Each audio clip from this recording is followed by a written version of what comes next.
GSC again. Beater's behind me. We got pulling coming up this weekend, Friday. And, well, I got some stuff. So I'm going to flip the camera on. We're going to talk about it. The stock air box is finally going to go bye-bye on dmax. Bought a nice S&B intake with box because I didn't want an open element. Sorry, guys. I was not feeling it. So, got everything we need. Intake tube, clamps, lid, filter, stickers. Those are the most important part. And we're going to work on installing that here on Beater at my brother's house, since my garage is currently full of stuff. And we're also going to make my turn up for sled pulling, since I decided that I'm not going to smoke the crowd out anymore and get this thing with a nice little elbow on the back. So we're going to grab the elbow first and see how much I have to cut it off, and then we'll work on the air intake. Thanks to Amazon Prime Points, got my nice little 90-degree elbow here. Looks kind of funky, but I shouldn't be putting soot where I don't want it to be, which is all over the crowd. So got that, and I got a couple of cheap clamps here. Throw a clamp on this thing, and that way it can't fall off while I'm pulling. But there's the elbow portion of this. That was quick, painless. I'm not even going to cut it. S&B sends a nice postcard, QR code for your instructions. Since they have done some product changes over the years, they actually do digital now instead of having paper, which is pretty great. I went ahead and put all my rubber facets on. You've got a front one here that seals the fender, top, bottom, grommet here for your intake charge tube and your air filter. Got all my boots around, making sure I have all my parts here. So now that we have pretty much everything pre-assembled, I know where it all goes. We'll go ahead and work our way up to the front of the truck and start disassembling the current intake. Before stock, mass airflow sensor needs to come off. On an early LB7, you have a slip-on cover. Pop him out of your way. Now we can get your turbo horn. One clamp here, one clamp here, and in my case, my box just has the little rubber bumpers in the bottom, and they are broken. So this probably will come out rather easily, and we'll find out in a second.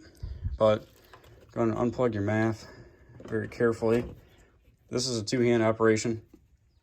Push the pin, pull it back, and that removes it. So I'm gonna get working on this, get this out. We'll set it down on the tailgate next to the original, or next to the S&B rather, and then we'll put the S&B in. The guy she told you not to worry about. You. Stock box. New box. Stock box. New box. 326,000 miles on this one. And you can tell that it's plumb tucker wore out. All the seals that go to the fender are torn off, and it's not in the best of shape, but did the job this long, so I'll probably put it back in the box and save it for later in the event that I ever go back to stock. So now we're going to work on getting this guy in there. New box. You need to take this bolt out here and this bolt out here in the back corner. S&B sends new ones you can drop them down on. So I'm going to go ahead and get those pulled out and get the new box in. They're 10 millimeters. So go get yourself a cheap toolkit, and that way you can throw down and work on your truck. Box is in, bolts are tight, everybody is where it's supposed to go. The plug in the bottom, pop him out, and it becomes an air scoop. Actually, I'm going to leave this out because I'm sled pulling on Friday, and the more airflow, the better.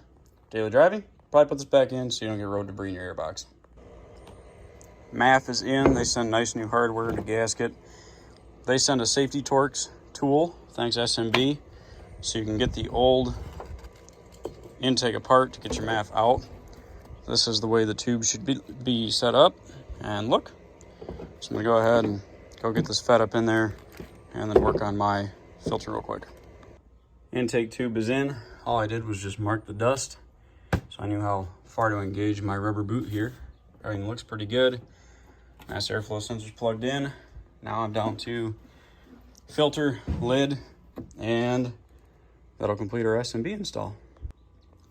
Pop-on lid is on, filter's in, S&B install is complete. You can put your turbo guard back on if you want, your little bezel here.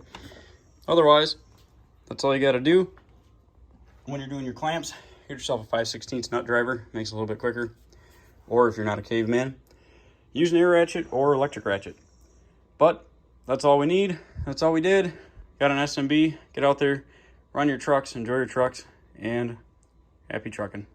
Thanks.